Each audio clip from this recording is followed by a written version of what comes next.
بعد بسم الله الرحمن الرحيم والصلاة والسلام على أشرف المرسلين. السلام عليكم ورحمة الله تعالى وبركاته. أود أن أشكر أستاذ بوزيان إبراحي على دعوته لأقدم لكم اليوم محاضرة في ميدان يبدو بالنسبة إليكم قريب، وهو لماذا لنتكلم اليوم عن مفهوم التطور ومفهوم الابتكار. لماذا لم نتكلم كثيرا الآن على بكلمة التطور، وقد تحولت هذه الكلمة إلى كلمة الابتكار؟ فهذا العمل مقتبس بصفة عامة عن عمل زميلي وصديقي الأستاذ إتيان كلان، فيلسوف وفيزيائي من كوليج دو فرانس، الذي تكلم كثيرا عن هذا الموضوع. وأريد أن أتكلم معكم عن هذا الموضوع، فاستسمحوا لي أن أتكلم باللغة الفرنسية، وسأحاول أن أدخل بعض المفاهيم باللغة العربية. Très chers amis, très chers collègues, très chers étudiants, bonjour. Je voudrais aujourd'hui vous parler d'un thème assez pragmatique qui s'intéresse à la notion de progrès et à la notion d'innovation. Pourquoi on ne parle plus de progrès aujourd'hui? On a remplacé le terme de progrès par le terme d'innovation. L'innovation a remplacé aujourd'hui dans toutes les bouches de tout le monde. Ce n'est pas qu'en Algérie, mais dans tous les pays du monde, on parle plus d'innovation que de progrès.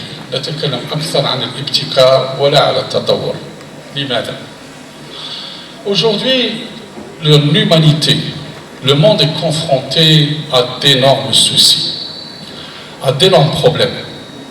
Et si aujourd'hui l'homme de science ne trouve pas des solutions à ces problèmes, l'humanité est vouée à disparaître. La Terre est vouée à disparaître. Notre pays, notre humanité est aujourd'hui confrontée aux problèmes de la naturelle, tels que les inondations, les feux de forêt, la famine, la sécheresse, les pandémies, les réfugiés. Donc ce sont des problèmes véritables, un fléau pour l'humanité, auquel on n'a pas trouvé de solution, auquel l'homme de science n'a pas trouvé de solution. Pourquoi? D'autres problèmes surgissent encore, toutes ces catastrophes, non pas naturelles, mais des catastrophes liées à des erreurs de l'homme, où l'homme n'a pas encore appris les expériences. L'homme n'a pas appris les expériences parce que toutes ces erreurs qui ont été commises pour l'homme, qu'est-ce qui a été fait? Parce que pourquoi en fait? Parce qu'en fait la science, quel est le rôle de la science? أستاذ ما هي فوائد العلم؟ La science est d'abord augmenter le confort de l'humanité. رفع من رفاهية هذا العالم. La deuxième des choses du rôle de la science, c'est que la science soit accessible à tout le monde. Par exemple, il y a, je dirais, quelques décennies, le téléviseur était un luxe. Qui pouvait avoir un téléviseur? Mais avec le développement de la science et le développement de la technologie, le téléviseur est devenu accessible à tout le monde. Donc le confort est devenu accessible à tout le monde. Ça, c'est le deuxième rôle de la science. Le troisième rôle de la science, c'est que ce développement, cette science, ne soit pas un risque pour l'humanité. Ça veut dire que si je dois faire des développements de choses nouvelles, il ne faut pas qu'elles soient un fléau aussi pour l'humanité. La résilience. La science est d'abord une science de résilience. Donc ce qui fait que la science doit avoir ces choses en tête. Un scientifique doit avoir toujours ces choses en tête. Est-ce que nous avons réalisé ceci? Et donc tout ce qui est, nous courons après le temps. Il y a un véritable problème que nous devons maîtriser, c'est le temps. Le temps aujourd'hui est impératif. Comment pouvons-nous aujourd'hui maîtriser ce temps pour résoudre les problèmes de cette humanité? Par l'innovation ou par le progrès scientifique? C'est la question que je vous pose. Est-ce que nous allons trouver des solutions à résoudre ces problèmes de cette humanité, ou à seulement réfléchir à des problèmes commerciaux? Est-ce que l'idée d'un scientifique, c'est d'abord de développer juste les aspects financiers, ou est-ce qu'il faut qu'il réfléchisse pour trouver des solutions radicales à ces problèmes de l'humanité? Et il court après le temps. Le temps n'est pas un avantage pour lui. Et donc c'est pour cette raison que je vais parler de cette notion de temps, zaman. Que représente pour vous le temps? Le temps, par rapport au philosophe Bergson, Bergson a vraiment fait la différence entre le temps scientifique, le temps que nous utilisons nous dans la science, et le temps classique pour toute personne la plus simple possible. Donc il faut faire une différence entre le temps scientifique, que représente le temps pour un scientifique, et que représente le temps pour l'insan al-adi. D'accord? Alors, parfois, il y a beaucoup de choses que nous surestimons certaines choses que nous faisons, d'accord, au détriment des choses, c'est-à-dire que nous disons, voilà, j'ai passé beaucoup de temps à faire des choses, beaucoup de temps à réaliser des choses, mais en réalité, qu'est-ce que j'ai accompli dans ma vie?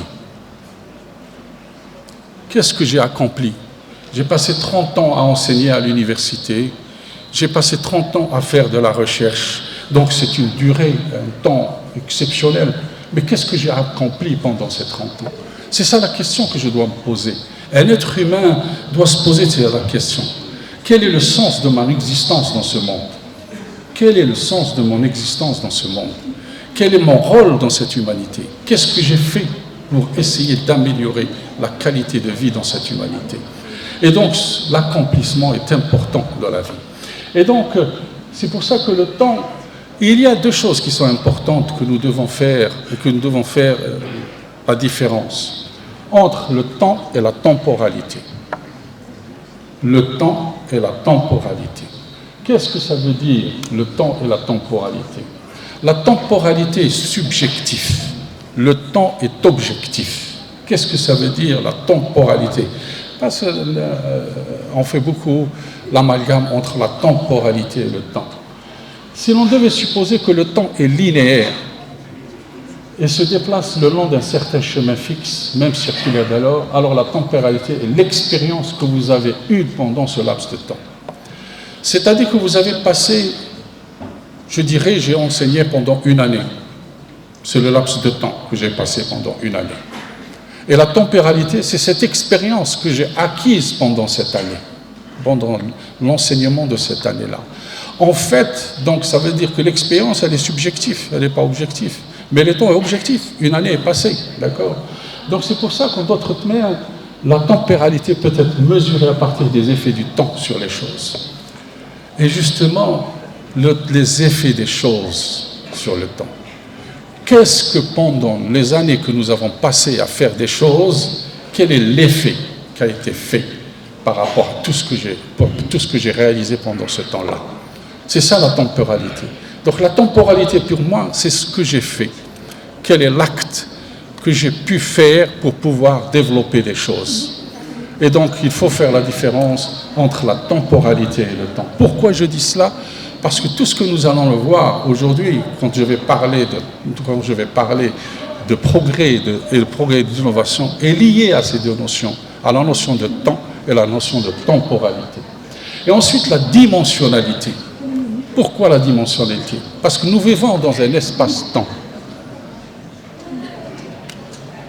نحن مرتبطين بالفضاء وبالزمن. نحن في فضاء ولكن هذا الفضاء يتغير مع الزمن. Donc il y a une relation intrinsèque entre le temps et l'espace. Entre le temps et l'espace. Et le premier qui a pu mettre cette relation, c'est au XVIIIe siècle qu'on a pu commencer à réfléchir entre cette notion d'espace et le temps. Donc je ne peux pas parler de temps sans parler de dimension, et je ne peux parler de dimension sans parler du temps, d'accord? Donc ce qui fait que la dimensionnalité est une tentative de cartographier le temps dans l'espace. La dimensionnalité est cette tentative de cartographier le temps dans l'espace. Parce que l'espace, je peux le cartographier par des axes, l'axe X, l'axe Y et l'axe Z. Mais le temps, où est-ce que je vais le donner? Un axe, est-ce que je peux le cartographier comme l'espace par rapport à des dimensions? Donc, et ça, c'est toute la question qui doit se poser. Mais le fait qu'il y a une relation entre l'espace et le temps, puisque le temps ne passe pas de la même façon par rapport à une personne qui évolue avec une vitesse normale, une personne qui évolue avec la vitesse de la lumière. Une personne qui évolue avec la vitesse de la lumière, le temps ralentit. Le temps ne passe pas de la même façon que celui qui se déplace à une vitesse normale. Donc ça veut dire qu'il y a une relation directe entre le temps et l'espace. Donc la notion de temps, est-ce que le temps passe de la même façon sur Terre que sur Mars? Je ne pense pas. Donc la notion de temps est importante pour moi. Mais comment je peux définir le temps? Le temps se définit par un instant. Tout ce que je peux savoir, c'est l'instant. L'instant. Et cet instant, je le définis par rapport à un passé, le présent et le futur. D'accord? Mais mesurer le temps, je mesure le temps scientifique, mais je ne peux pas mesurer le temps classique. Alors, le temps linéaire et le temps circulaire. Et là, c'est une question qui a bouleversé beaucoup les pensées des philosophes. La différence entre le temps linéaire et le temps circulaire. Est-ce que le temps s'écoule linéairement ou est-ce que le temps circule circulairement? Alors là, ça dépend de la personne. Par rapport à, je dirais, à un marchand, un agriculteur, d'accord? Par rapport, par exemple, à un agriculteur, il préfère le temps circulaire. C'est-à-dire que chaque année, il doit faire la même chose, hein? Et donc rien ne se produit, c'est toujours la même chose. Donc il cherche à avoir un temps circulaire. Mais pour quelqu'un qui voyage, quelqu'un qui cherche à découvrir, il cherche un temps linéaire, un temps où il ne sait pas quel est le futur. Il cherche à aller vers le futur et à résoudre des problèmes dans le futur. Donc aujourd'hui, si nous devons réfléchir, tous pour nous, le temps est linéaire. Le temps est linéaire, le temps est irréversible. Il ne peut pas revenir au même endroit.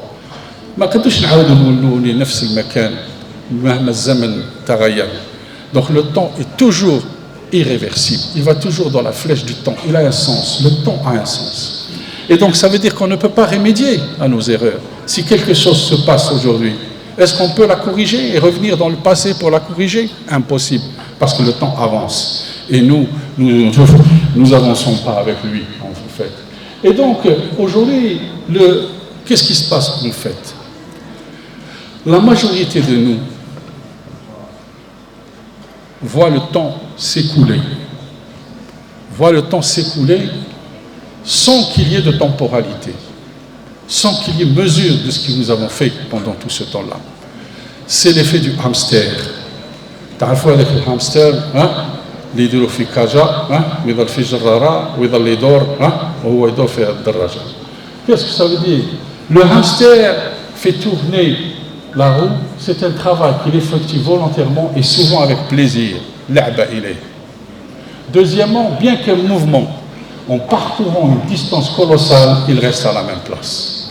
Malgré tous les efforts qu'il fait, combien elle tourne cette roue?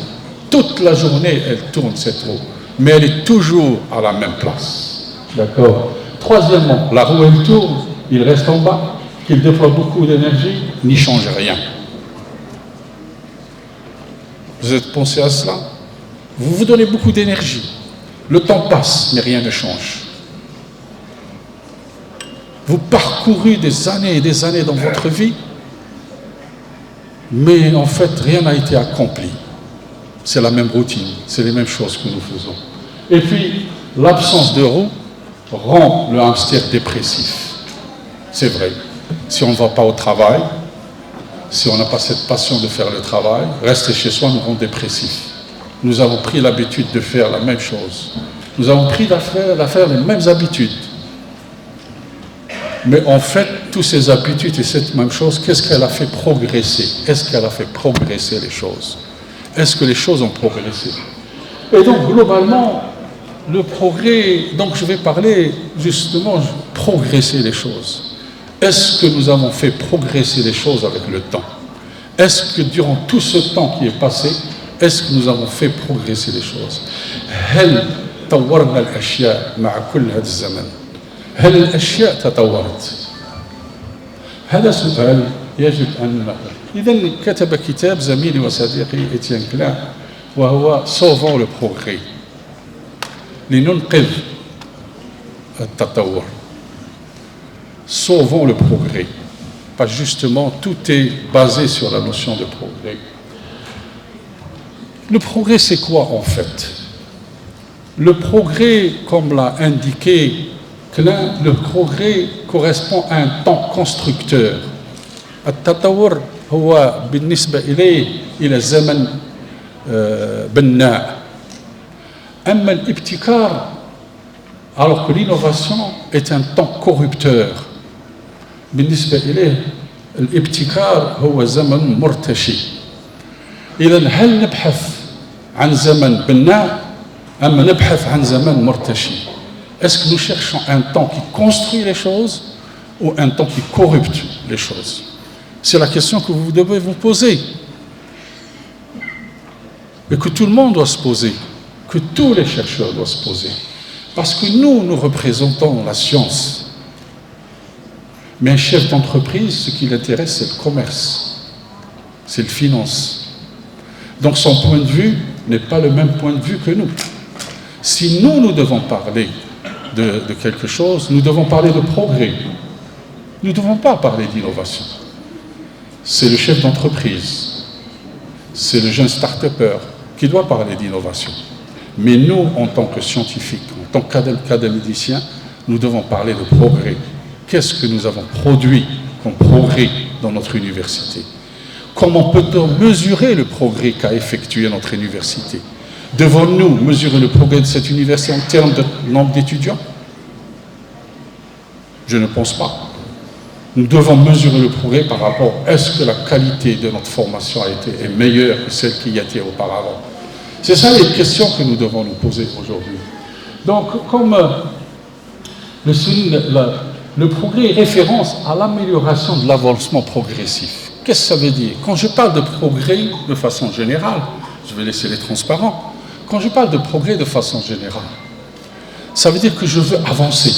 Qui dit progrès, ça veut dire progresser. Je veux progresser dans ma vie. Je veux améliorer les choses dans ma vie. C'est ça. Donc le progrès a un objectif. Le progrès est synonyme d'objectif. Et synonyme de variation dans le temps des choses. Et c'est pour ça que dans la notion de progrès, c'est un mouvement qui va toujours dans le même sens. C'est-à-dire quand je progresse toujours dans le même sens. Et l'innovation, c'est quelque chose qui change de sens à chaque fois. À chaque fois, elle change de sens, l'innovation. Parce que c'est pour ça qu'on parle de l'innovation de rupture. C'est-à-dire que j'ai quelque chose et je passe à quelque chose complètement différent, qui a des propriétés complètement différentes de la première.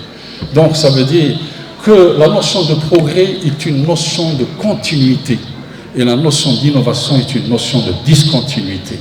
Il y a une notion de continuité, une notion de discontinuité. C'est comme si je suis physicien, c'est comme si quelqu'un fait de la relativité générale et une autre personne fait de la mécanique quantique. Donc c'est pour ça que pour nous, est-ce que nous devons chercher à une solution qui me fait progresser dans le même sens? Ou est-ce que je dois chercher des solutions à chaque fois je change de changer? C'est ce que vous trouvez généralement dans tous les pays du monde, que ce soit les gouvernants dans leur politique, ou que ce soit les grandes entreprises dans leur politique, à chaque fois ils terminent, nous avons introduit une nouvelle innovation, une nouvelle façon de faire, un nouveau paradigme de faire les choses. C'est-à-dire on laisse tomber, c'est comme si ce qui était auparavant n'est pas bon, d'accord? On le laisse tomber, il n'y a plus de continuité, une discontinuité, et on passe à autre chose, on passe à une nouvelle innovation. En laissant tomber tout ce qui a été construit auparavant. Et c'est pour ça que je dis, le progrès est constructeur, mais l'innovation est corruptrice. C'est-à-dire, on pense qu'elle nous fait des choses, mais en fait, c'est pas ça. Alors, donc le progrès, pour nous, c'est quelque chose, pour moi, ça c'est mon point de vue, comme le point de vue de beaucoup d'autres philosophes. Pour moi, le progrès est beaucoup plus positif, d'accord, que ça. Donc, parce que le progrès, quand on parle de progrès, qu'est-ce que ça veut dire? Le progrès s'adresse à une société. Quand je parle de progrès, c'est le progrès d'une société. لما نتكلم على تطور مجتمع. تطور المجتمع. إذا أردت أن أطور سأريد أن أطور مجتمع مهما كان المجتمع. Donc je veux développer la société. Et développer la société, c'est quoi? Parce que le progrès est synonyme de sacrifice. Le progrès est synonyme de sacrifice. Parce que le progrès a un objectif. Quand on vous dit que demain, dans 10 ans, le système de santé sera meilleur que le système de santé qui existe aujourd'hui, vous allez tous faire des sacrifices pour que dans 10 ans, le système de santé sera meilleur que le système de santé aujourd'hui. Donc vous vous sacrifiez pour un jour meilleur. Donc vous avez l'espoir que demain sera meilleur qu'aujourd'hui. Donc le progrès vous donne cet espoir que les choses vont s'améliorer. Et donc vous faites le sacrifice. Mais dans l'innovation, il n'y a pas d'objectif dans l'innovation. L'innovation, le seul objectif est financier. Le seul objectif, c'est de gagner plus d'argent. Ce n'est pas pour améliorer la société. C'est ça la différence. Donc, alors comment ceci s'est passé? En fait, on a remarqué, avec le développement avec Google, avec Internet, il y a eu des outils. Et parmi un de ces outils, c'est ce que j'appelle Magram Viewer. Quand vous rentrez sur Google, vous allez trouver cet outil qui s'appelle Magram Viewer. C'est une application linguistique, d'accord, qui vous propose, d'accord, d'observer l'évolution et la fréquence d'un mot. Par exemple, vous avez un mot, vous cherchez la fréquence de ce mot, combien de fois il a été utilisé, pendant combien d'années, l'évolution de son utilisation. Vous allez faire appel à cette application et il vous donne. Et qu'est-ce qu'on a remarqué? On a remarqué qu'en fait, que le mot progrès a commencé à disparaître dans les discours des gouvernants et dans les discours de tout le monde à partir des années 1970. À partir des années 1970, le mot commençait à disparaître dans le langage des discours de tous les gouvernants partout dans le monde. Dans tous les pays, que ce soit l'URSS, que ce soit l'Espagne, que ce soit l'Italie. Donc, depuis 1970, où la notion de progrès, on ne l'utilise plus. Et dans tous les discours, on commence à remplacer le mot progrès par le mot innovation. Dans tous les discours maintenant des chefs d'État, dans le monde, on ne parle plus de la notion de progrès, on parle de notion d'innovation. Ibtikar. L'innovation. Alors que c'est des mots qui sont interchangeables. Ils ne peuvent pas être interchangés. On ne peut pas, ce n'est pas un synonyme. L'innovation n'est pas synonyme de progrès. C'est deux choses qui sont complètement différentes. Et je l'ai dit, ils ont deux choses qui sont aux objectifs complètement différents. Donc, ce mot a disparu des langages. Est-ce que vous, en tant qu'étudiant, est-ce que vous, en tant que collègue, est-ce que vous entendez de temps en temps le mot progrès qui revient? Le mot progrès qu'on adresse. C'est-à-dire ça veut dire quoi? Ça veut dire que cette humanité, comme si cette humanité est vouée à elle-même, comme si cette humanité n'a plus d'objectif, comme si cette humanité elle ne cherche pas à améliorer les choses, elle ne cherche pas à trouver des solutions à problèmes qui sont aujourd'hui dans ce monde-là. On ne cherche pas à progresser les choses, on ne cherche pas à avancer, on cherche autre chose. Ce n'est plus le progrès qui nous intéresse, ce n'est plus les choses, améliorer les choses. Et donc, c'est pour ça que j'ai dit. Donc, qu'est-ce qui intéresse aujourd'hui l'humanité? C'est de survivre. La survie. Tout ce qui nous servit, c'est de survivre. C'est-à-dire, ça va survivre. Qu'est-ce que ça veut dire?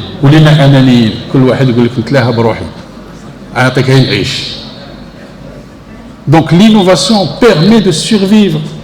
Elle ne permet pas d'avancer, l'innovation. Donc, une entreprise, qu'est-ce qu'elle fait? Elle a un produit sur le marché. Et puis elle voit qu'elle n'a plus de bénéfices. Qu'est-ce qu'elle va chercher? Elle veut gagner plus d'argent. Et pour gagner plus d'argent, pour survivre, pour que cette entreprise puisse survivre, il faut qu'elle innove.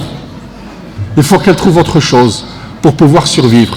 Donc pour elle, c'est une survie. Donc chacun pour soi. Chacun essaie d'améliorer soi-même. Mais est-ce que par rapport à un pays, par rapport à une nation, est-ce par rapport à l'humanité, est-ce que ce qui m'intéresse, c'est que survivre ou améliorer les choses? C'est la question que je dois me poser. Et c'est la question que nous nous posons nous-mêmes en tant que scientifiques. Quel est notre rôle à jouer pour pouvoir rétablir, sauvons le progrès, pour sauver le progrès, comme a dit Étienne Klein. Que faut-il faire pour sauver le progrès? Aujourd'hui, nous sommes véritablement confrontés à ce problème.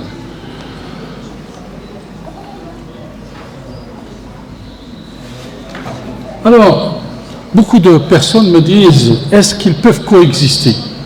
Est-ce que le progrès et l'innovation peuvent vivre ensemble? Bien sûr qu'ils peuvent vivre ensemble, mais à condition. L'innovation est alimentée par le progrès, à condition que l'innovation soit alimentée par le progrès. Et pour que l'innovation soit alimentée par le progrès ne peut être fait que s'il y a développement des sciences. Que si la science est fondamentalement l'assise première pour faire progresser les choses. Parce que qui est-ce qui a fait progresser l'humanité? C'est la science. Qu'est-ce qui a fait qu'aujourd'hui il y a de la lumière? Qu'est-ce qui a fait qu'il y ait de la lumière? Parce qu'on a découvert les ondes électromagnétiques. Et les ondes électromagnétiques, c'est des théories. C'est les grandes théories et les sciences fondamentales qui ont fait évoluer l'humanité, qui a fait progresser les choses. La technologie n'est qu'un savoir-faire déduit d'un savoir établi. La technologie n'est qu'un savoir-faire établi d'un savoir établi. La technologie n'est que les applications des principes fondamentaux de la science fondamentale. Donc, le progrès et l'innovation ne peuvent coexister que si l'innovation est alimentée par le progrès. Mais si l'innovation n'est pas basée sur le développement de la science, alors les choses ne seront pas. Donc ça veut dire que notre premier rôle aujourd'hui, c'est de développer les connaissances et le savoir. Il faut que l'université soit en premier lieu un temple de développement de la connaissance et du savoir. Nous n'oublions pas, l'université est d'abord académique. L'université, son premier rôle, c'est de former les meilleurs étudiants. C'est qu'ils puissent avoir les plus grandes connaissances et le plus grand savoir. Parce que c'est en acquérant le savoir et la connaissance que nous pouvons transcender notre esprit, que nous pouvons réfléchir, que nous pouvons imaginer l'impossible pour découvrir le possible. Parce que sans la transcendance de l'esprit, nous ne pouvons pas développer la science, nous ne pouvons pas faire progresser l'humanité. Toute l'humanité a été faite par des sursauts brusques de la pensée. Tous ces grands savants du monde ont découvert des choses, ont fait avancer la science par la transcendance de l'esprit. Ils ont imaginé l'impossible pour pouvoir découvrir le possible. Et un scientifique, il faut qu'il ait un objectif. Un scientifique qui n'est pas voué dans son existence, passionné et chercher à relever des défis, n'est pas un scientifique. Donc la première chose que je vous demande en tant qu'étudiant et futur cadre de ce pays, transcendez votre esprit. Posez-vous des questions. Essayez de réfléchir à l'impossible pour pouvoir découvrir l'impossible. Qu'est-ce qui ne peut pas vous donner ceci? C'est pour cette raison que je dis aujourd'hui, nous devons essayer de trouver l'exemple aujourd'hui. Je vous donne un exemple très simple. La science est en crise. La science est en crise. Elle n'arrive pas à trouver des solutions à des problèmes. Est-ce que la science a trouvé des problèmes au problème de l'eau? Non. Est-ce que la solution a trouvé des problèmes au problème de la pauvreté? Non. Est-ce que la science a trouvé des solutions pour les problèmes de l'agriculture? Non. L'exemple, c'est le Covid. Un petit virus a paralysé l'humanité. Un virus a paralysé l'humanité. Un virus, la science a été incapable de trouver une solution, incapable de l'identifier. on a commencé à faire des corrélations. Alors que la science, ce n'est pas des corrélations. La science est avant tout un problème de causalité. Si je trouve la cause, je peux trouver son effet. Et tant qu'on n'a pas trouvé la cause du Covid, on ne peut pas trouver les effets du Covid. Et donc c'est pour ça qu'on a commencé à faire de l'innovation, à découvrir de nouveaux vaccins. Mais des vaccins qui ne valaient rien en fait, puisqu'ils n'ont pas été validés. Parce qu'il y a une urgence. Et l'urgence, est-ce que le vaccin, si je fais aujourd'hui un constat, est-ce que c'est le vaccin qui a sauvé l'humanité ou est-ce que c'est l'immunité collective qui a sauvé l'humanité? C'est une question que nous devons nous poser. Donc la science est incapable. Alors que si vous vous rappelez, il y a quelques décennies, quand il y a eu les grandes épidémies, quand il y a eu l'apparition de grands virus, la polio, le choléra, l'homme a trouvé des solutions. Et l'homme a trouvé des solutions radicales pour pouvoir les éradiquer. Parce que c'était basé sur le progrès, faire progresser les choses.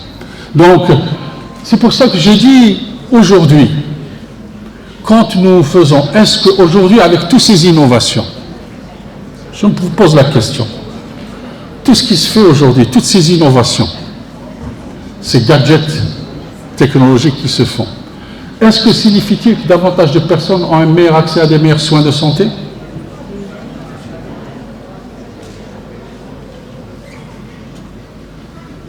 Est-ce qu'en 1970, je partais dans un hôpital, je recevais des soins, et est-ce qu'aujourd'hui, en partant en hôpital recevoir des soins partout dans le monde, j'ai une meilleure qualité de soins? Est-ce qu'au nom de l'innovation, j'améliore les choses?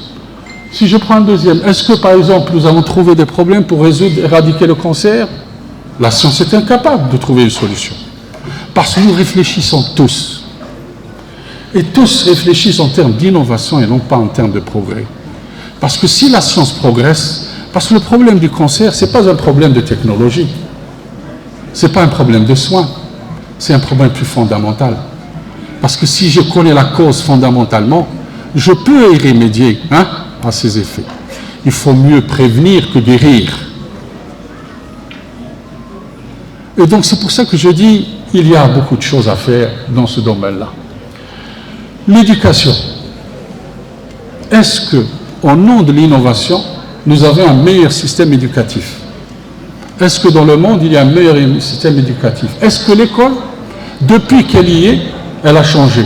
C'est toujours un tableau noir, des tables alignées, des élèves et un enseignant devant des élèves. Qu'est-ce qui a changé? Qu'est-ce qui a progressé dans l'école? Mais ce que je mesure, est-ce que la qualité de la formation est meilleure? Je me pose la question. Je ne pense pas qu'aujourd'hui, ce qui est cherché aujourd'hui, ce n'est pas l'acquisition de la connaissance, c'est l'acquisition d'un diplôme. C'est que mon élève ait la meilleure note possible à son baccalauréat ou son reste, sans se charger s'il a compris ou s'il n'a pas compris. C'est le résultat qui l'intéresse le plus. La sociabilité, le dernier point, la sociabilité. Au nom de la technologie, au nom de cette innovation, c'est vrai que le monde s'est rapproché. Internet, les réseaux super connectés, tout est super connecté. Mais est-ce qu'il a permis d'établir des relations, des interactions humaines de meilleure qualité? Est-ce que les relations humaines aujourd'hui, entre nous, entre amis, il n'y a plus de relations humaines? Au nom de la technologie, nous avons oublié l'humanisme. Nous ne rencontrons plus nos amis autour d'un café. Nous ne sommes plus ensemble dans un café. Nous ne rencontrons plus notre famille. Quand nous sommes en famille, chacun est sur son portable. Il n'y a plus de discussion, il n'y a plus d'échange. Est-ce que ça, c'est du progrès ou c'est de la décadence? Donc, et maintenant, c'est ça ce qui est le plus grave. C'est que maintenant, en regardant la télévision, qu'est-ce que nous constatons? Nous constatons qu'on ne nous parle plus que du présent. Tous les chaînes que vous allez, on ne parle que du présent. Comme si l'avenir avait été absent de nos représentations. comme si l'urgence avait partout renié l'avenir comme une promesse. Tout ce qui nous intéresse, c'est le présent. Nous ne voyons plus vers l'avenir, alors que le progrès nous permettait de faire des sacrifices pour arriver à ceci. D'accord? Donc, moi, ce que je dis à la fin, il est peut-être le temps de rêver à nouveau, d'être ambitieux, de croire que nous pouvons changer le monde pour le mieux et de faire progresser les choses, et que seule la science peut faire progresser les choses. Et je vous remercie.